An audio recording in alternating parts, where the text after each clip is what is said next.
देखिए प्यारे बच्चों, हम पिछला क्लास में त्रिगोनोमेट्री का फर्स्ट पार्ट लाए थे जिसमें बेसिक मैंने आपको बताया था, त्रिगोनोमेट्रिक रेशियोज के बारे में बताया था कि व्हाट इज त्रिगोनोमेट्रिक रेशियोज, और त्रिगोनोमेट्री का कुछ एप्लीकेशन मैंने बताया था कि त्रिगोनोमेट्रिक कहाँ यूज होता है। बहुत ज़्यादा तो उसमें नहीं मैं डिस्कस किया था, लेकिन अभी जब त्रिगोनोमेट्री आपको मैं बहुत कुछ बता दूंगा तो उसका एप्लीकेशन भी मैं लेके आऊँगा और आपको फील करवाऊँगा कि त्रिगोनोमेट्रिक का वाकई कहाँ पे आपका यूज है, रियल लाइफ में कहाँ त्रिगोनोमेट्रिक का यूज करोगे। सिर्फ मैं आपको उसको डेमो दिया था और कुछ बेसिक बातें मैंने बताया था। मीन्स त्रिगोनोमेट्रिक रेशियोज का मतलब मैंने समझाने की आपको कोशिश की थी कि त्रिगोनोमेट्रिक रेशियोज का क्या मतलब है, और आपने समझा भी था।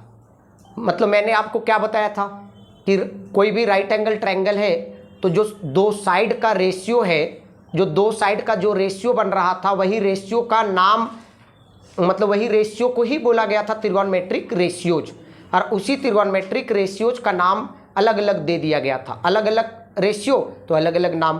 तो आपने देखा था कि 6 त्रिगोनोमेट्रिक रेशियोज बन रहे थे, तो 6 नाम आपने पढ़ा था। एक को बोले थे साइन, दूसरे को बोले थे कॉस, तीसरे को बोले थे टेन, चौथे को बोले थे सेक, पांचवें को बोले थे कॉसेक, छठा को बोले थे कॉट। आपने देखा था। और अलग मतलब किसको बोले थे, एक बार मैं जस्ट आपको रिकॉल करवा दे रहा हूं। जैसे मान लीजिए एक राइट एंगल ट्रायंगल है,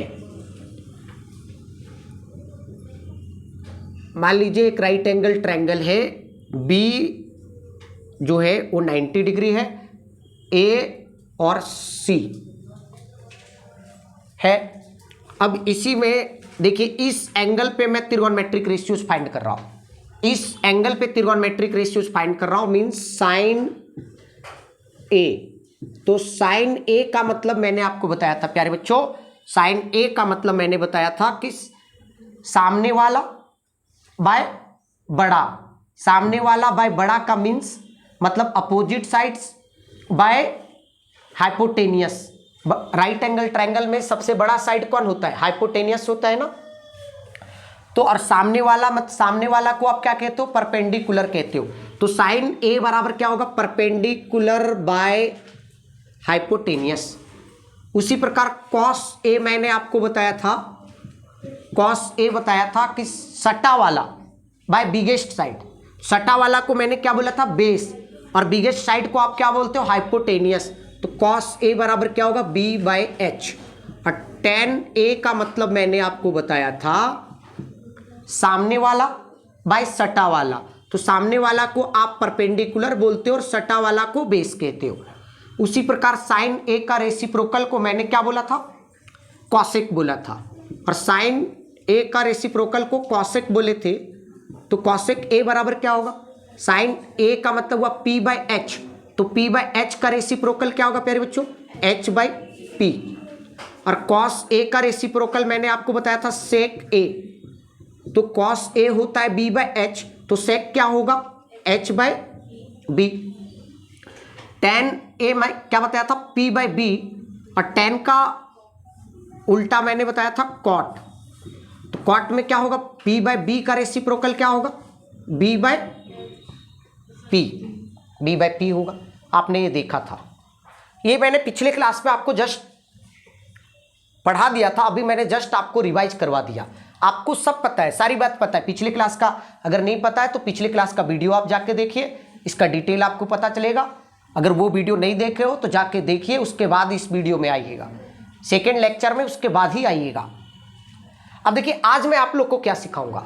अभी मैं जो सिखाने जा रहा हूं, यहां से सवाल आपके 1 मार्कर में आपके बोर्ड्स एग्जाम में भी बनाएंगे, और अगर कोई कॉम्पिटिटिव एग्जाम देते हो या चाहे कोई सा भी कॉम्पिटिटिव एग्जाम, चाहे एसएससी का हो या रेलवे का हो या स्टेट्स बोर्ड का, स्टेट का कोई कॉम्पिटिटिव एग्जाम हो या सेंट्रल गवर्नमेंट का हो या टीचर का हो, वहां पे ये सवाल बना सकता है।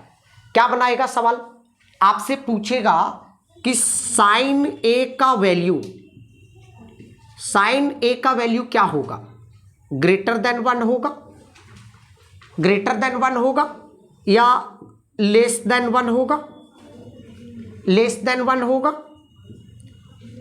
या क्या होगा। साइन ए का वैल्यू आपसे ऑप्शन पूछेगा कि साइन ए का वैल्यू ग्रेटर देन 1 होगा या लेस देन 1 होगा या लेस देन इक्वल टू 1 होगा? पहला सवाल या ऐसा पूछ सकता है कि क्या होगा, साइन ए का वैल्यू क्या होगा, greater than 1, less than 1, less than equal to 1, ठीक है ना? ये सवाल आपको बना सकता है। तो आप कैसे बताओगे कि क्या होगा? चलिए मैं आपको बताता हूं। देखिए प्यारे बच्चों, साइन ए बराबर आपने पढ़ा परपेंडिकुलर बाय हाइपोटेनियस, और आपको पता है कि किसी भी राइट एंगल ट्रायंगल में हाइपोटेनियस जो होता है वो बिगेस्ट साइड होता है। किसी भी राइट एंगल ट्रायंगल में हाइपोटेनियस जो होता है वो बिगेस्ट साइड होता है, और परपेंडिकुलर हमेशा हाइपोटेनियस से छोटा होता है। राइट या रॉन्ग? अब आप ही बताइए, साइन ए आप बोले कि भाई p/h होता है। अगर मैं मान लिया कि परपेंडिकुलर 4 बेस 3, तो ये हाइपोटेनियस 5 होगा। राइट या रॉन्ग? तो आप इसमें पुट करके देखिए, परपेंडिकुलर 4 है, हाइपोटेनियस 5 है, तो इसका आंसर जो आएगा वो क्या आएगा? 0 पॉइंट क्या आएगा? 8। तो 0.8 लेस देन 1 हुआ कि ग्रेटर देन 1 हुआ? लेस देन 1 हुआ। अब खुद ही सोचो ना यार, आप नंबर मत लो, नंबर लेने की कोई जरूरत ही नहीं है। सिर्फ आपको यह पता है कि भैया राइट एंगल ट्रायंगल में परपेंडिकुलर जो होता है वो हाइपोटेनियस से छोटा होता है। तो जब परपेंडिकुलर हाइपोटेनियस से छोटा होगा तो इसका मतलब ये हुआ, आपको भी पता है कि परपेंडिकुलर न्यूमेरेटर में है और हाइपोटेनियस डिनोमिनेटर में है, और न्यूमेरेटर जब डिनोमिनेटर से छोटा होता है तो उसका आंसर ऑलवेज लेस देन 1 आता है। जब न्यूमेरेटर डिनोमिनेटर से छोटा हो तो उसका आंसर ऑलवेज लेस देन 1 आएगा, मींस 0 पॉइंट समथिंग आएगा। और 0 पॉइंट समथिंग 1 से बड़ा होगा कि छोटा होगा? तो 0.1 लेस देन 1 होगा ना, लेस देन 1 ना होगा। तो ये तो बात पता चल गया कि साइन का वैल्यू जो होगा वो लेस देन 1 होगा। लेकिन एक बात और याद रखिएगा, स्पेशल केस में क्या होता है कि हाइपोटेनियस और परपेंडिकुलर आपस में बराबर हो जाता है। एक स्पेशल केस में हाइपोटेनियस और परपेंडिकुलर बराबर हो जाता है, तो जब दोनों बराबर हो जाएगा तो P का वैल्यू जो होगा वही H का वैल्यू होगा। राइट या रॉन्ग?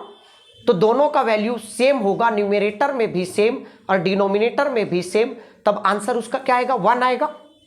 तो इसका मतलब ये हुआ कि साइन जो है, साइन का वैल्यू 1 भी आता है। और किस एंगल पे? जब आप 90 डिग्री लोगे ना, साइन 90 का वैल्यू 1 होता है। समझ में आया? तो स्पेशल केस में साइन 1 वैल्यू देता है और बाकी ऑलवेज लेस देन 1 देता है। तो कौन सा ऑप्शन करेक्ट होगा? पहला वाला करेक्ट होगा, दूसरा वाला करेक्ट होगा, या तीसरा वाला करेक्ट होगा? कौन सा होगा? थर्ड वाला करेक्ट होगा। कौन सा होगा? थर्ड वाला करेक्ट होगा। तो क्या ऑप्शन करेक्ट करोगे भैया? Sine A less than equal to 1। अगर आपसे कोई पूछे कि 1 कब होता है, अभी हम लोग जो चर्चा कर रहे हैं 10th स्टैंडर्ड में, अभी हम लोग जो चर्चा कर रहे हैं वो 10th स्टैंडर्ड में वो क्या करेंगे? 0 से 90 के बीच ही, एंगल के बीच में ही चर्चा करेंगे। समझ रहे हैं ना बात? तो आप याद रखिएगा, साइन 90 का वैल्यू जो होता है वो 1 होता है, और बाकी जो भी आप लोगे, जो भी एंगल लोगे वो क्या होगा? 1 से छोटा होगा। और 1 से छोटा होने के पीछे कारण आपने देखा कि साइन का वैल्यू होता है perpendicular, sine means perpendicular by hypotenuse, और perpendicular always less than hypotenuse. समझ रहे हो ना? थोड़ा थोड़ा। चलो आगे बढ़े ना। तो साइन का वैल्यू अगर आपसे पूछेगा तो बता दीजिएगा। उसी प्रकार प्यारे बच्चों, अगर आपको कॉस का पूछे, अगर उससे आपको कॉस को पूछे तो कॉस का पूछे तो कॉस का क्या होगा? ऑप्शन कॉस का क्या होगा?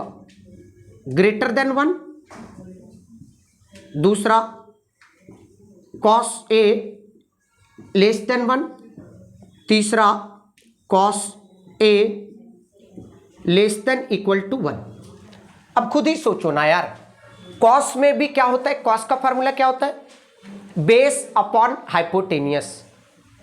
ये जो चीजें मैं बता रहा हूं ना, बहुत सारे कॉम्पिटिटिव एग्जाम के लिए भी बेनिफिट है और आपके 1 मार्कर सवाल में भी, और आपका जो केस स्टडी का सवाल जो अभी सीबीएसई ये केस स्टडी का सवाल जो बना रही बार बार, उसमें ऐसे सवाल में बच्चे फंस जाते हैं। तो मैं नहीं चाहता हूं कि आप फंसो। अगर आपका कॉन्सेप्ट क्लियर है तो आप कभी भी नहीं फंसोगे। तो बताओ ना, और ये चीज मैं जो बता रहा हूं ना, अब जब आप 11th स्टैंडर्ड में चले जाओगे, 12th में इनवर्स त्रिगोनोमेट्रिक फंक्शन पढ़ोगे, तो वहां पे भी डोमेन और रेंज की बात होती है। वहां पे भी डोमेन और रेंज की बात होती है और उसका डोमेन और रेंज इसी से रिलेटेड रहता है। लेकिन मैक्सिमम बच्चे मींस लगभग ज्यादातर बच्चे वो डोमेन और रेंज को रट लेते हैं कि साइन का ये होता है, कॉस का ये होता है, टेन का ये होता है और अदर रेशियोज का ये होता। उनको ये नहीं पता कि ऐसा क्यों होता है। तो उसके पीछे यही सारा लॉजिक है जो मैं आपको अभी एक्सप्लेन कर रहा हूं, ठीक है ना। अब देखो प्यारे बच्चों, कॉस का खुद ही देखो, आप लोग कॉस खुद ही बता दोगे। कॉस का क्या होता है, बेस अपॉन हाइपोटेनियस। कॉस क्या होता है, बेस अपॉन हाइपोटेनियस। अब बताइए, बेस भी तो हाइपोटेनियस से छोटा होता है ना, बेस भी छोटा होता है ना हाइपोटेनियस से। तो बेस भी जब छोटा होता है, तो बताओ, जब न्यूमरेटर छोटा होगा डिनोमिनेटर से, तो आंसर क्या आएगा मेरे दोस्त, लेस देन 1 आएगा ना। जब न्यूमरेटर जब डिनोमिनेटर से छोटा हो तो उसका आंसर हमेशा लेस देन 1 आएगा, मींस 0 पॉइंट समथिंग आएगा। और 0 पॉइंट समथिंग आएगा तो इसका मतलब ये वाला हुआ कि अभी तो चांस बन रहा है कि सेकेंड ऑप्शन। लेकिन मैं बता दूं कि कॉस के केस में, स्पेशल केस में, जो 0 से 90 के बीच में कॉस 0 का वैल्यू 1 होता है। कॉस 0 का वैल्यू 1 होता है। ये कैसे होता है ये मैं बिल्कुल आपको एक्सप्लेन करके बताऊंगा। फिलहाल अभी उसके पहले कुछ बातें आपको मैं सिखा दूं। तो इस बात को याद रखिएगा कि कॉस 0 का वैल्यू 1 होता है, तो इसका मतलब 1 के भी बराबर होता है कॉस, मतलब कॉस 1 देता है, कितने डिग्री पे देता है, 0 डिग्री पे देता है। मतलब कॉस 0 का वैल्यू 1 होता है, तो इसका मतलब 1 भी होगा और लेस देन 1 तो होगा ही होगा। तो इसका मतलब करेक्ट ऑप्शन जो होगा वो थर्ड होगा। समझ गए ना थोड़ा। तो आपने क्या देखा कि साइन और कॉस के केस में जो उनका वैल्यू जो होगा वो लेस देन इक्वल टू 1 होगा, लेस देन इक्वल टू 1 होगा। चलिए tan को देख लेते हैं भैया, tan को देख लेते हैं। tan क्या होता है प्यारे बच्चों, tan A बराबर होता है P बाय B। अब आप ही देखो ना,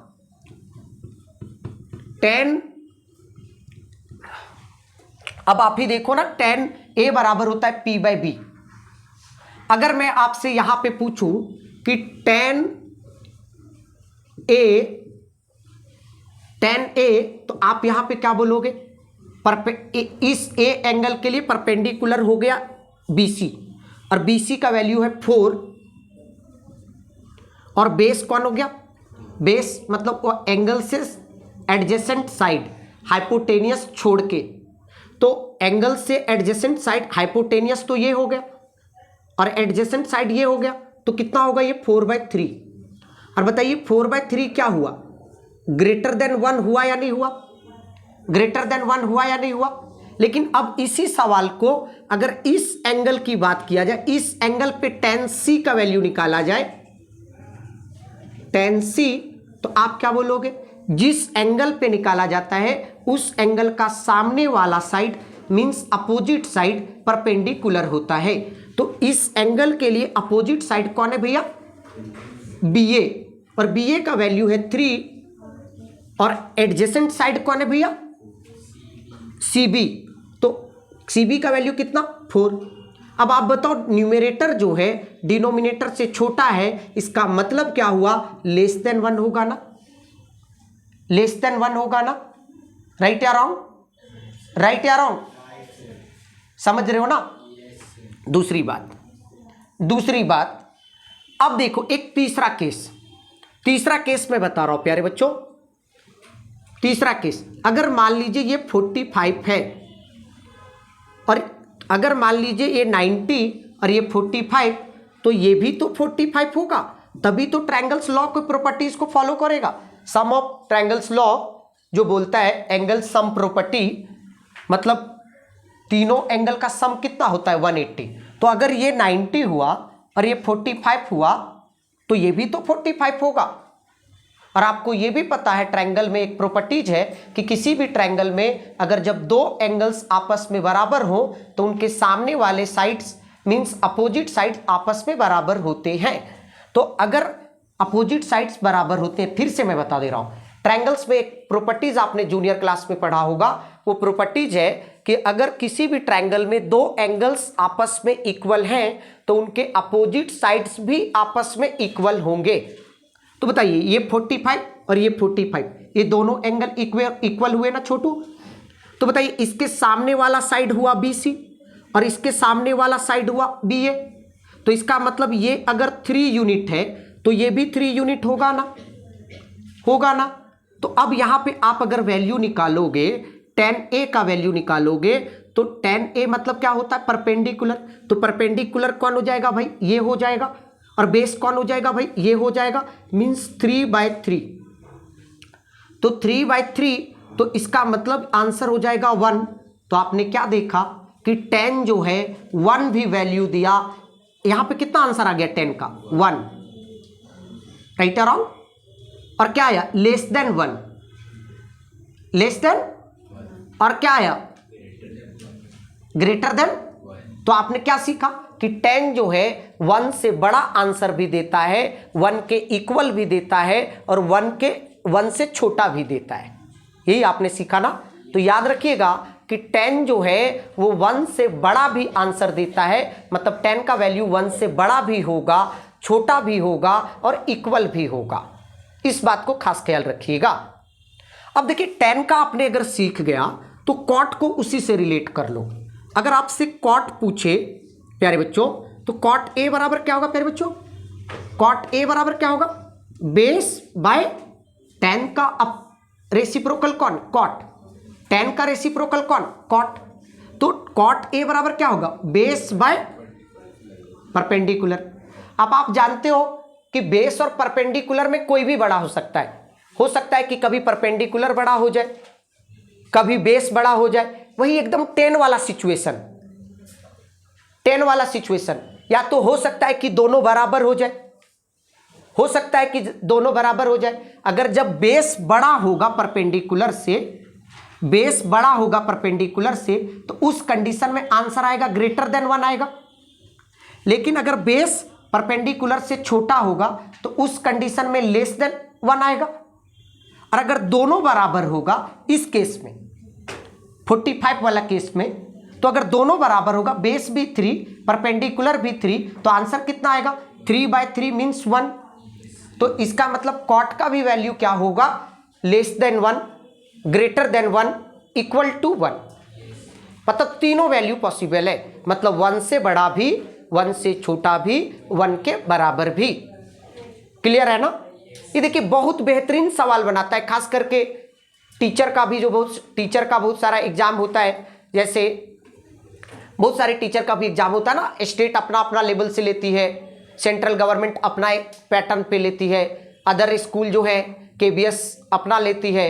तो इस तरह का सवाल बहुत देखने को मिलता है।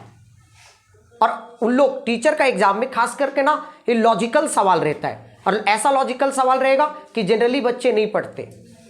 मतलब देखिए ये सब छोटी छोटी बातें ना अभी मैं आपको सिखा रहा हूं, इस लेवल पे सिखा रहा हूं। अब आपका क्या होगा कि ये कॉन्फिडेंस बहुत बड़ा बिल्डअप होगा, और जब कंपटीशन का तैयारी करोगे तो ये सब चीज आपको बहुत मदद करेगा, और उस समय सवाल आपको बहुत ही इजी लगेगा।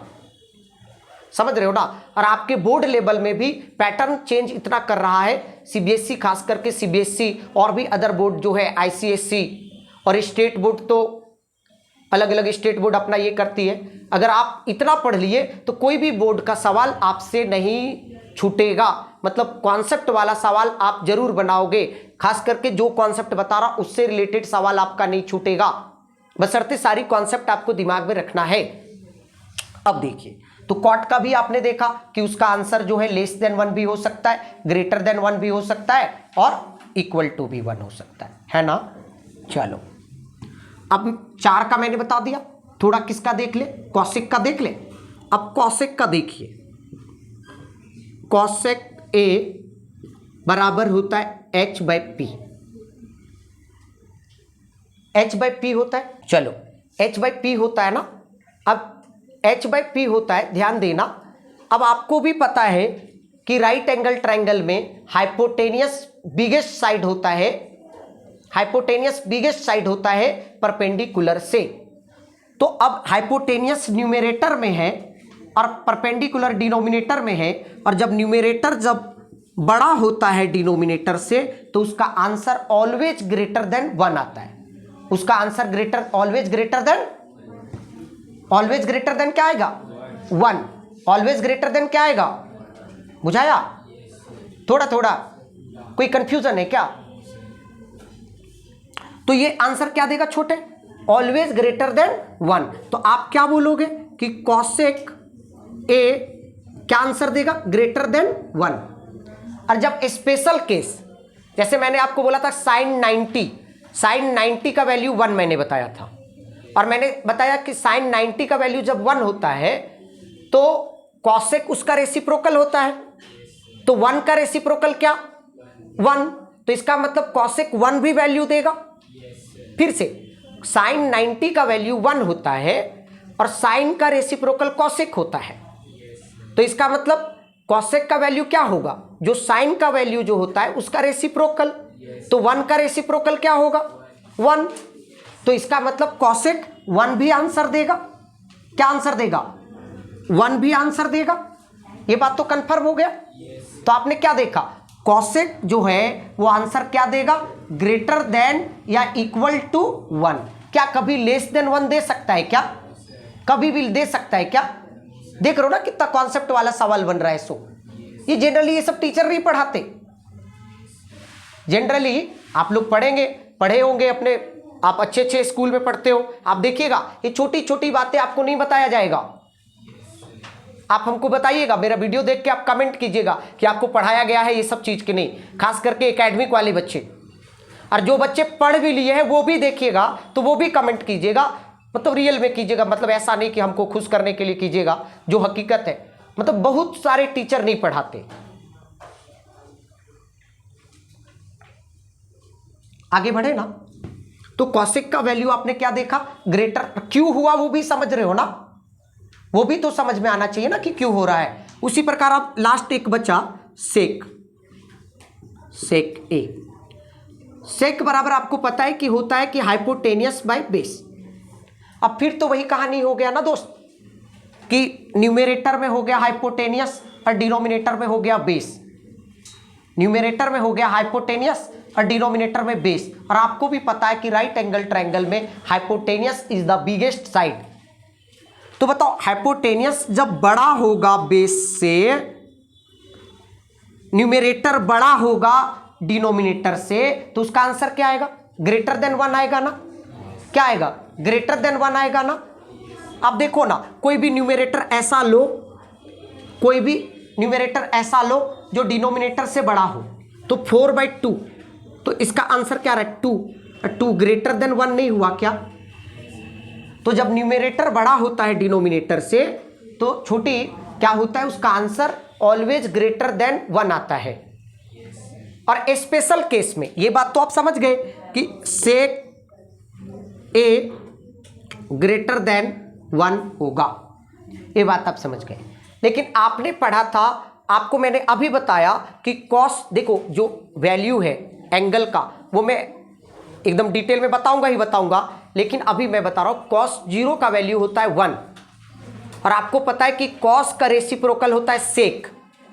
तो अगर कॉस 0 का वैल्यू होता है 1 और सेक उसका रेसिप्रोकल होता है, तो 1 का रेसिप्रोकल क्या होगा, 1 का रेसिप्रोकल क्या होगा, तो इसका मतलब सेक 0 का भी वैल्यू क्या होगा इसका मतलब हुआ सेक 0 का भी वैल्यू 1 होगा ना, तो इसका मतलब सेक जो है 1 वैल्यू देता है, 1 भी देता है स्पेशल केस में, और क्या देता है, ऑलवेज ग्रेटर देन 1। तो इसका मतलब ग्रेटर देन भी 1 होगा और इक्वल टू भी 1 होगा। राइट या रॉन्ग? राइट या रॉन्ग? तो इस तरह का कॉन्सेप्ट आपको क्या, अगर इस तरह का कॉन्सेप्ट से रिलेटेड अगर सवाल आपके एग्जाम में आ गया तो क्या आप कभी गड़बड़ करोगे? क्या गड़बड़ नहीं करोगे ना? चलो,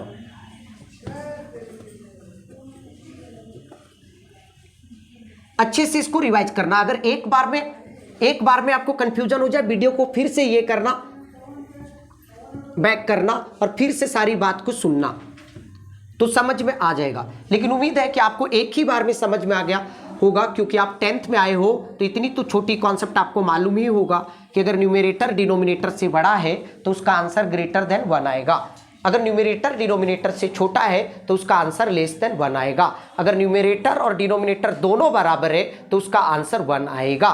ये बात तो पता है ना? ये बात पता है कि नहीं पता है?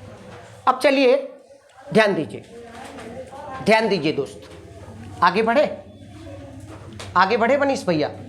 चलिए अब थोड़ा कुछ और इंपॉर्टेंट बात मैं आपको बता दूं, कुछ और इंपॉर्टेंट बात बता दूं, वेरी वेरी इंपॉर्टेंट। अब आपका कॉन्सेप्ट बनना चालू हो गया। अब जो भी कॉन्सेप्ट है ये सब दिमाग में एकदम रखिएगा, सवाल देखिएगा कितना इजी वे में बनेगा। देखिए साइन, पहला कॉन्सेप्ट साइन ए बराबर, साइन ए बराबर होगा 1 बाय कॉसेक ए। साइन ए बराबर होता है 1 बाय कॉसेक ए। अब बोलोगे क्यों होगा सर? अब बोलोगे क्यों होगा सर? उसका कारण भी मैं बता देता हूं, उसका कारण भी बता देता हूं। चलो उसका कारण मैं बताता हूं। देखो इधर मैं एक राइट एंगल ट्रायंगल लेता हूं, सी बी ए, राइट रॉन्ग? मान लीजिए ए के लिए मैं बात कर रहा हूं तो ये हाइपोटेनियस होगा, परपेंडिकुलर होगा, बेस होगा ना छोटे? होगा थोड़ा थोड़ा। अब आप ही बताओ, चलिए यहां पे समझते हैं इसको, है ना? समझे? चलिए देखिए साइन ए बराबर में 1 बाय कॉसेक ए क्यों बोला? आप जैसे आपको प्रूव करने आता है तो आप कैसे करते हो उसको थोड़ा देख लो। पहले एलएचएस लो, एलएचएस में हमारा क्या है प्यारे बच्चों? साइन ए। अब साइन ए का वैल्यू निकालोगे तो यहां से क्या आएगा? P by H, P by आएगा ना? अब उसी प्रकार आरएचएस, अगर आरएचएस तो ये तभी बराबर होगा जब आरएचएस का भी वैल्यू पी बाय एच आना चाहिए। तो आरएचएस में हमारा क्या है? 1 बाय कॉसेक ए। अब 1, अब आप ही बताओ मेरे दोस्त, कॉसेक ए का वैल्यू क्या होगा? कॉसेक ए बराबर आप क्या पढ़े हो? H by P. अब इसको सॉल्व करोगे 1 divided by H by P, तो 1 एकदम मैं जीरो लेवल से बताता हूं, अगर जिसको ये भी नहीं आता वो भी सीख लो। 1 डिवाइड को जब आप इनटू में चेंज करते हो तो एच बाय पी का क्या हो जाता है? रेसिप्रोकल पी बाय एच हो जाता है। तो पी बाय एच का मतलब क्या हुआ? तो आरएचएस का वैल्यू क्या आया? P by H. एलएचएस का वैल्यू क्या आया था प्यारे बच्चों? पी बाय, तो आरएचएस का वैल्यू क्या आया?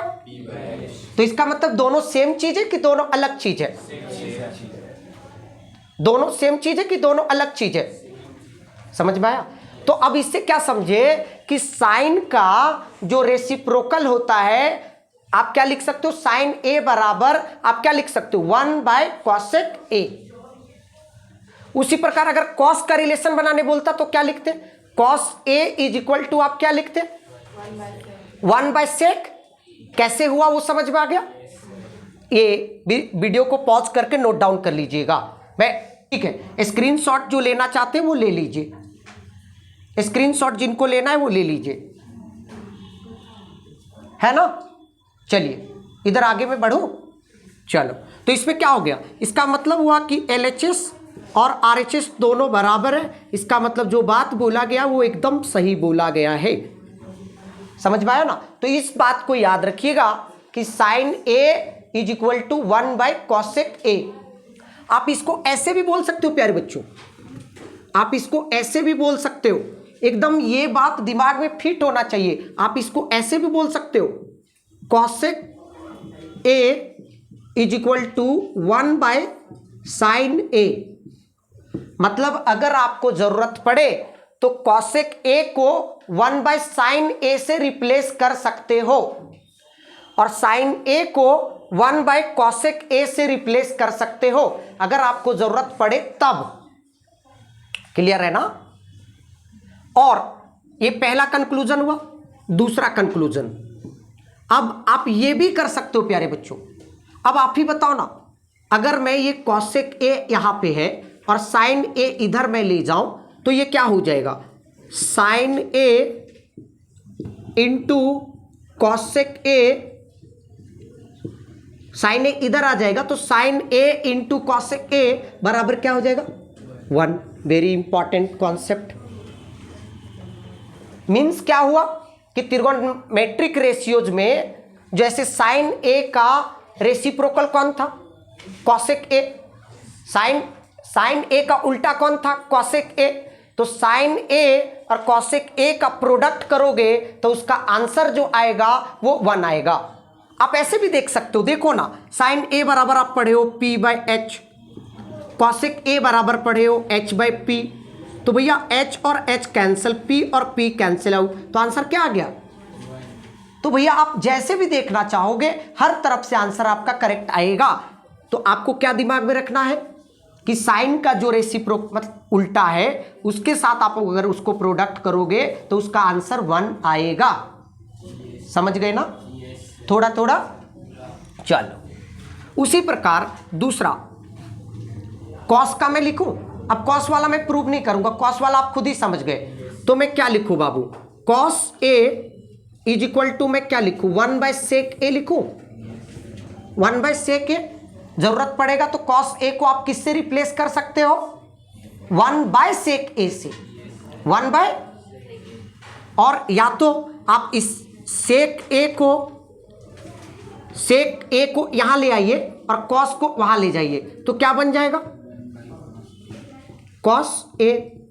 तो जरूरत पड़े तो sec A को 1/cos A से रिप्लेस कर सकते हो और जरूरत पड़े तो cos A को 1/sec A से रिप्लेस कर सकते हो।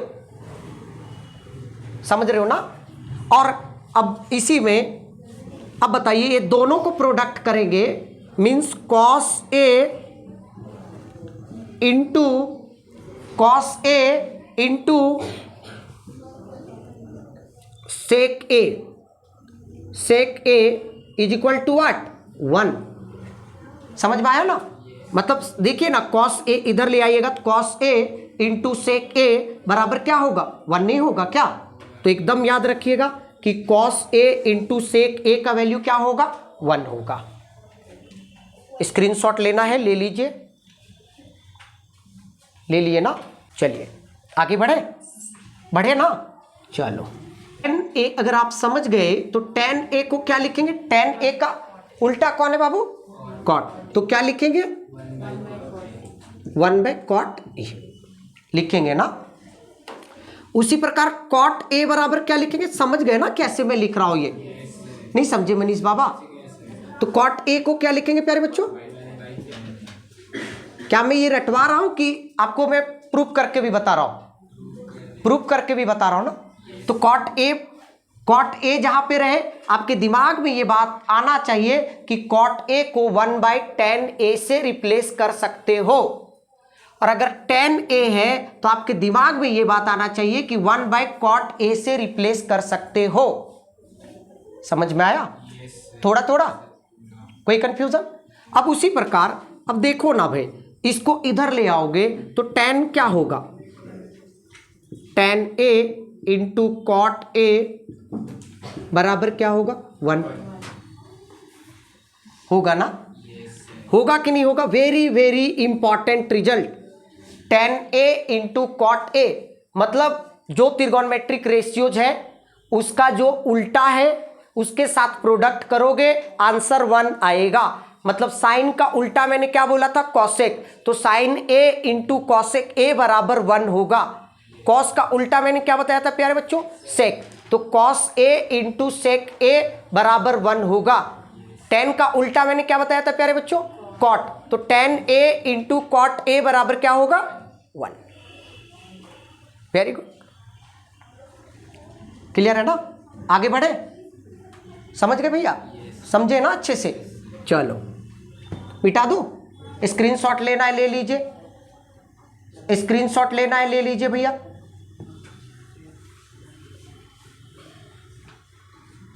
नेक्स्ट देखो,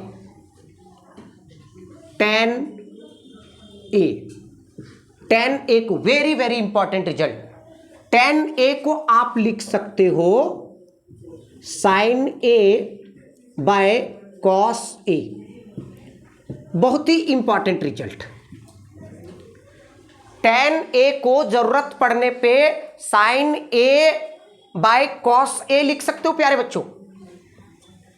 tan A को जरूरत पड़ने पे sin A by cos A लिख सकते हो। देखिए ये कैसे होता है, देखिए ये कैसे होता है, इसको मैं प्रूव कर देता हूं। tan A is equal to मैंने क्या बताया? sin A by cos A।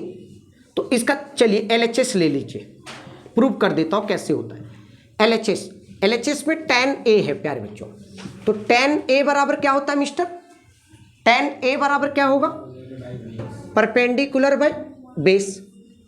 चलिए RHS को भी सॉल्व करने पे वो आना चाहिए, तो RHS में हमारा क्या है? sin A by cos A है ना? अब बताओ sin A का वैल्यू क्या होता है प्यारे बच्चों? P by H। cos A का वैल्यू क्या होता है प्यारे बच्चों? B by H। जब आप इसको सॉल्व कीजिएगा तो क्या लिखिएगा? P by H divided by H by B। एकदम मैं जीरो लेवल से बता रहा हूं, सॉरी B बाय H होगा ना? एकदम मैं जीरो लेवल से, मैं ये मान के चल रहा हूं कि आपको त्रिकोणमिति का T तक नहीं आता, मैं ये मान के चल रहा हूं। अब बताओ P बाय H डिवाइड को इनटू में चेंज करते हो तो इधर वाला क्या होता है? रेसिप्रोकल, तो B बाय H का रेसिप्रोकल क्या होगा? H by B। H और H कैंसल आउट हो गया तो क्या बचा? P बाय, तो LHS में क्या आया था? P bye B। RHS भी क्या आया? RHS भी क्या आया? तो बताओ दोनों बराबर है कि दोनों बराबर नहीं है? दोनों बराबर है ना? तो इसीलिए याद रखिएगा tan A is equal to sine A by cos A होगा। स्क्रीनशॉट ले लीजिए। चलिए बढ़ू ना, आगे बढ़ो, तो आप उम्मीद है कि समझ गए होंगे। मिटा दे रहा हूं।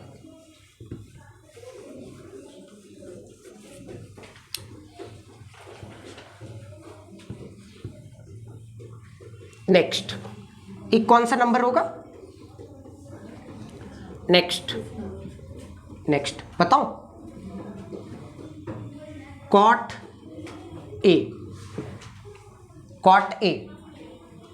ए बराबर होता है कॉस ए अपॉन साइन ए। क्या इसको हमको प्रूव करना पड़ेगा कि नहीं करना पड़ेगा? नहीं ना करना पड़ेगा, आप खुद समझदार हो। tan A को जिस प्रकार हमने किया उसी प्रकार आप कॉट को भी कर सकते हो, राइट या रॉन्ग?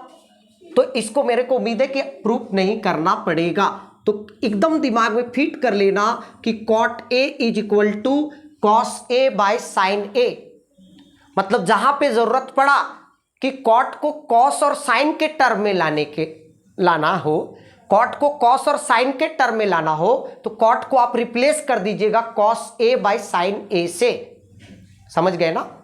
और उसी प्रकार tan को जहां पे जरूरत पड़ा साइन और कॉस के टर्म में लाने का, तो आप tan को रिप्लेस कर देना किससे? Sine A by cos A।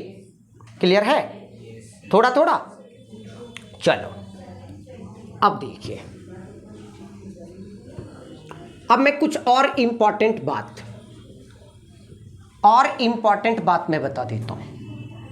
अगर साइन ए का अगर स्क्वायर है, साइन ए का स्क्वायर है तो साइन ए का स्क्वायर है तो आप जरूरत पड़ने पे, साइन ए का स्क्वायर है तो जरूरत पड़ने पे आप इसको ऐसे लिख सकते हो, साइन स्क्वायर ए। साइन ए का हो स्क्वायर है तो जरूरत पड़ने पे आप इसको ऐसे लिख सकते हो, साइन स्क्वायर ए। कैसे रीड करोगे? साइन स्क्वायर ए। अगर कोई बच्चा ऐसे लिख दिया, साइन ऐसे लिख दिया तो उसका गलत हो जाएगा, करेक्ट ऐसे होगा। तो इस बात का खास ख्याल रखिएगा। अगर यहां पे जो भी पावर है वो आप यहां पे डालना, एंगल पे मत डालना, एंगल पे मत डालना। अगर ऐसे लिखोगे गलत हो जाएगा। और त्रिगोनोमेट्रिक रेशियोज के लिए लागू होगा। अगर मान लीजिए उसी प्रकार कॉस ए है का स्क्वायर है तो भी आप इसको क्या लिखोगे? ऐसे लिखोगे, जरूरत पड़ने पे ऐसे लिखोगे। अगर कोई ऐसे लिख दिया तो उसका गलत हो जाएगा। ये रिप्रेजेंटेशन किया गया है, एंगल के साथ स्क्वायर गलती से भी मत लगाइएगा, ठीक है ना? समझ गए? थोड़ा थोड़ा। अगर मान लीजिए इस प्रकार हो, tan a पे पावर 5 तो जरूरत पड़ने पे आप इसको कैसे लिखोगे? ऐसे। एक्सेप्ट कर लीजिए। अगर कोई ऐसा लिख दिया, ऐसा लिख दिया तो इसका गलत हो जाएगा। ऐसे आप नहीं लिख सकते प्यारे बच्चों। करेक्ट क्या होगा? ये होगा। करेक्ट क्या होगा? ये होगा। समझ गए ना? चलो, तो ये कुछ कुछ बातें नोटेशन था। आप लर्निंग पीरियड में हो, आप बिल्कुल नहीं जानते, तो मेरा फर्ज है कि आपको एक एक चीज को क्लियर करके बताया जाए कि ताकि आपको कोई कंफ्यूजन ना हो। और दूसरी बात, अगर आपसे कोई पूछे कि साइन ए को अगर इंटरप्रेट करें, बोलेगा कि अगर इसको मैं लिखूं कि प्रोडक्ट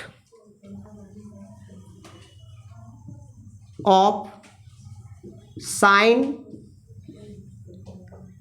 एंड ए, तो ये सही बात है कि गलत बात है? बोलिएगा बिल्कुल बकवास बात है। क्या बोलिएगा? बिल्कुल बकवास बात है। मतलब साइन ए गलती से भी मत बोलिएगा कि साइन और ए के बीच प्रोडक्ट है। जैसे आप करते हो ना एक्स वाई, तो इसका मतलब ये क्या हुआ? एक्स मल्टीप्लाइड बाई वाई, तो एक्स और वाई के बीच क्या है? प्रोडक्ट। लेकिन यहां पे बिल्कुल ऐसा नहीं है। हमने बताया था कि साइन अपने आप में कोई मीनिंग नहीं होता, साइन का अपने आप में कोई मीनिंग नहीं होता जब तक उसके साथ एंगल ना लगा हो। और साइन ए का कतई मतलब ये नहीं है कि साइन एंड ए का प्रोडक्ट। अगर सिर्फ साइन बोलोगे मीनिंगलेस, अगर सिर्फ साइन बोलोगे तो मीनिंगलेस, इसका कोई मतलब ही नहीं है। कैसे जानोगे कि किस एंगल पे, किस एक्यूट एंगल पे आप त्रिगोनोमेट्रिक रेशियो जानना चाह रहे हो? एंगल जब तक आप मेंशन नहीं करोगे, क्योंकि आपने देखा था पिछले वीडियो में कि अलग अलग एंगल पे साइन का वैल्यू, मतलब कि परपेंडिकुलर और हाइपोटेन्यूज का रेशियो अलग अलग आ रहा था। तो जब तक आप एंगल मेंशन नहीं करोगे तब तक उसका कोई भी वैल्यू नहीं है। समझ में आया? एक बार चेक कर लीजिए तो देखिए तो कितना देर का वीडियो बना है? 47। कोई बात। चलिए, अब मैं ना एक सवाल आपको ले लेता हूं। एक सवाल की मदद से मैं आपको इसको प्रैक्टिस कराता हूं। एक सवाल मैं आपको बता देता हूं, बाकी और सारे सवाल हम लेके आएंगे नेक्स्ट वीडियो में। एक सवाल मैं ले लेता हूं। जैसे आपको क्या बोलेगा, दे देगा इधर ऐसा दे देगा, साइन ए आपको दे देगा प्यारे बच्चों कि sine A is equal to 4/5। आपको बोलेगा sine A is equal to 4/5 और बोलेगा find the other trigonometric ratios. बोलेगा sine A is equal to 4/5 है, तो find the other trigonometric ratios, मतलब find the value of other trigonometric ratios. Means sine का value दे दिया, तो अदर त्रिगोनोमेट्रिक रेशियोज कौन कौन है, cos A, tan A, sec A, cosec A और कॉट ए। तो बचे हुए त्रिगोनोमेट्रिक रेशियोज का वैल्यू बताइए। तो आप मेरे को बताओ कि साइन ए अगर 4/5 दिया हुआ है, साइन ए अगर 4/5 दिया हुआ है, इसका मतलब ये हुआ। और आप क्या पढ़े हो भाई, साइन बराबर आप क्या पढ़े हो, P/H। क्या पढ़े हो, अदर त्रिगोनोमेट्रिक रेशियोज बताने के लिए आपको क्या चाहिए, परपेंडिकुलर का भी वैल्यू चाहिए, हाइपोटेनियस का भी वैल्यू चाहिए और बेस का भी चाहिए, राइट या रॉन्ग। तो इसका मतलब P और H का रेशियो ये दिया हुआ है ना 4/5, इसका मतलब ये हुआ कि P और H का रेशियो दिया हुआ है ना।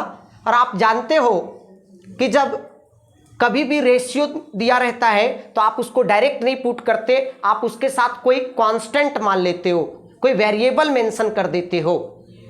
अब ये देखिए 4/5 आया है रेशियो, क्या आपको पता है, क्या आपको पता है कि 4/5 कैसे आया है। हो सकता है कि परपेंडिकुलर 20 रहा होगा और हाइपोटेनियस 25 रहा होगा, तो इसको भी जब आप सॉल्व करोगे तो आंसर क्या आएगा, 4/5 आएगा, राइट या रॉन्ग, राइट या रॉन्ग। या तो हो सकता है कि परपेंडिकुलर 80 रहा होगा और हाइपोटेनियस 100 रहा होगा, तो इसको भी सॉल्व करोगे तो 4/5 आएगा, समझ रहे हो ना। हो सकता है कि परपेंडिकुलर 12 रहा होगा और हाइपोटेनियस 15 रहा होगा, तो इसको भी तो सॉल्व करोगे तो इसको भी तो सॉल्व करोगे तो 4/5 आएगा। क्या आपको पता है क्या कि परपेंडिकुलर क्या रहा है और हाइपोटेनियस क्या रहा है, नहीं ना पता। तो ऐसे सिचुएशन में आप क्या करते हो कि आप उसके साथ मान लेते हो। पहले एक ट्रायंगल बना दो, पहले एक आप ट्रायंगल बनाओ, ए बी ए सी, है ना। अभी किस एंगल पे दिया, ए पे, तो ए एंगल का सामने वाला कौन होता है, परपेंडिकुलर। तो आप इसको क्या मान लो ना, ये 4 दिया है तो कभी भी गलती से 4 मत मानना, ऐसे कर लेना, लेट ए के परपेंडिकुलर का वैल्यू दिया ना, तो परपेंडिकुलर हमारा क्या है, BC। तो लेट क्या कर लेना, BC is equal to, let BC is equal to क्या कर लेना, 4K। एंड फिर किसका वैल्यू दिया, 5 यूनिट किसका वैल्यू दिया है, हाइपोटेनियस का। तो हाइपोटेनियस हमारा क्या है, AC। तो AC को आप मान लीजिएगा एंड AC बराबर 5K, राइट आ रहा। तो ये परपेंडिकुलर कितना हुआ, 4K, हाइपोटेनियस कितना हुआ, 5K हुआ ना। अब अदर त्रिगोनोमेट्रिक रेशियोज निकालना है, तो बेस भी मेरे को चाहिए, बेस भी चाहिए। तो आपको पता है कि पाइथागोरस थ्योरम से, पाइथागोरस थ्योरम क्या बोलता है कि हाइपोटेनियस का square is equal to perpendicular का स्क्वायर प्लस बेस का स्क्वायर। ये आप पढ़े हो प्यारे बच्चों जूनियर क्लास में। पाइथागोरस थ्योरम क्या बोलता है कि हाइपोटेनियस का square is equal to perpendicular का स्क्वायर प्लस बेस का स्क्वायर। तो बताओ ना, यहां से 3 चीज में जब 2 चीज दिया रहता है तो तीसरा चीज निकाल लेते हो कि नहीं निकाल लेते हो। अगर कोई इक्वेशन में अगर 3 ऑब्जेक्ट है जिनमें से 2 ऑब्जेक्ट मेंशन है, जिनमें से 2 ऑब्जेक्ट मेंशन है, तो थर्ड ऑब्जेक्ट निकल जाता है। अब देखिए ना, इसी फार्मूला में पुट कीजिए और बेस निकाल लीजिए। हाइपोटेनियस का वैल्यू क्या है प्यारे बच्चों, 5K का होल स्क्वायर। परपेंडिकुलर का क्या है, 4K का whole square plus B square, है ना। अब ये क्या हो जाएगा, 5 का स्क्वायर 25, K का स्क्वायर K स्क्वायर बराबर 16K square plus B square, है ना। अब इसको इधर आप ले आइएगा तो क्या होगा, 25K square minus 16K square is equal to what, हाँ 5 पता नहीं क्या फेंक रहा है, 25K square minus 16K square is equal to what, 9K square, is equal to B square, means B square is equal to 9k square. Logic clear ना? अब b is equal to क्या होगा प्यारे बच्चों? प्लस माइनस ये मैं सिखाया हूं कि प्लस माइनस क्यों होता है। सो 9k का स्क्वायर, तो b इज इक्वल टू क्या होगा? प्लस माइनस क्या, 9 का अंडर रूट क्या होगा? 3, k स्क्वायर का क्या होगा? लेकिन b का वैल्यू प्लस में ही होगा, क्योंकि b का वैल्यू प्लस में ही होगा। क्यों? क्योंकि b इज अ बेस, और बेस लेंथ को रिप्रेजेंट करता है, और length can not be negative. b is a base, और बेस लेंथ को रिप्रेजेंट करता है, बेस लेंथ कभी भी नेगेटिव नहीं हो सकता। तो यहां पे रीजन क्या लिखोगे? यहां पे आप रीजन लिखोगे length can not be negative, length can not be negative. मैं शॉर्ट में लिख दिया है ना, समझ में आ गया ना? थोड़ा थोड़ा। तो बेस मेरे को कितना मिल गया प्यारे बच्चों?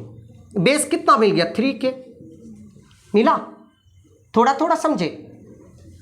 अब देखिए सब पता चला गया, सब पता चल गया, परपेंडिकुलर भी पता चला गया, हाइपोटेनियस भी पता चल गया, बेस भी पता चल गया। बहुत बच्चे ना डायरेक्ट ले लेते हैं कि साइन ए परपेंडिकुलर 4 और हाइपोटेनियस 5, मार्क्स आपके कट जाएंगे, एकेडमिक लेवल में आपके मार्क्स कट जाएंगे। ये गलत हो जाएगा आप लोग का, समझ रहे हो ना? मार्क्स आपके कट जाएंगे, तो थोड़ा सा ध्यान रखिएगा इस बात का। ये स्क्रीनशॉट ले लीजिए ताकि मेरे को जगह मिल जाए तो मैं दूसरे अदर त्रिगोनोमेट्रिक रेशियोज को फाइंड कर लूं। स्क्रीनशॉट ले लीजिए, ठीक है ना? मिटा दो।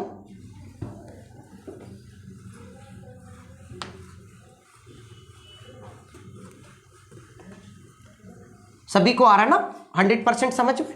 चलो तो अब चलिए निकालता हूं मैं cos A बराबर क्या होता है? बेस, मतलब cos A बराबर होता है बेस बाय हाइपोटेनियस। तो बेस कितना है प्यारे बच्चों? 3k। हाइपोटेनियस कितना है? k और k कैंसिल आउट हो गया, तो क्या हो गया? 5। tan A बराबर क्या होता है? परपेंडिकुलर बाय, तो परपेंडिकुलर कितना है? लिख लीजिए ना, परपेंडिकुलर बाय बेस। परपेंडिकुलर है 4k और बेस है 3k, k और k कट जाएगा तो 4/3। ओके, कॉसिक A निकालिए। कॉसिक A बराबर क्या होता है? हाइपोटेनियस बाय, नहीं परपेंडिकुलर। तो हाइपोटेनियस कितना है? 5k। परपेंडिकुलर कितना है? 4k। k और k कैंसिल आउट हो गया, 4। उसी प्रकार सेक निकालिएगा। सेक ए क्या होता है? हाइपोटेनियस बाय, तो हाइपोटेनियस कितना है प्यारे बच्चों? बेस कितना है? 3k। k और k 5/, है ना? उसी प्रकार कॉट ए निकालिएगा। कॉट ए क्या होता है? बेस बाय, तो बेस कितना था? नहीं 3k। परपेंडिकुलर कितना था? तो k और k कैंसिल आउट, 3/4। तो क्या ये सवाल आपको 3 मार्क्स में पूछता है बोर्ड एग्जाम में, या तो आपके जो भी प्री बोर्ड हो या जो भी एग्जाम हो उसमें यही सवाल पूछता है। एक कोई दे देगा त्रिगोनोमेट्रिक रेशियोज का वैल्यू और बोलेगा find the value of other trigonometric ratios, क्या आप नहीं निकाल लीजिएगा? इसी तरह आप लेट कर लीजिएगा, है ना? थोड़ा सा एक और मेंशन कर दीजिएगा, in triangle ABC angle B बराबर 90 डिग्री, थोड़ा मेंशन कर दीजिएगा स्टार्टिंग में, है ना? अब जब मैं इसका अगला लेक्चर लेके आऊँगा नेक्स्ट क्लास में, जब इसका मैं अगला लेक्चर लेके आऊँगा तो और भी सवाल में डिफरेंट का सवाल आपको प्रैक्टिस कराऊंगा कि किस किस तरह का एकेडमिक लेवल में आपका क्वेश्चन पूछा जाता है बोर्ड लेवल पे। हर वैरायटी का सवाल मैं आपके पास लाऊंगा, हर तरह का लाऊंगा, कि ताकि आपका कोई भी सवाल एग्जाम में ना छूटे। समझ गए? ये फर्स्ट टाइप का सवाल था, ये टाइप 1 सवाल था। टाइप 1 सवाल इससे कैसे बना वो मैंने आपको बताया। नेक्स्ट लेक्चर में टाइप 2 सवाल लाऊंगा कि सवाल किस तरह का पूछेगा, इससे रिलेटेड वो मैं पूछूंगा। थैंक यू प्यारे बच्चों।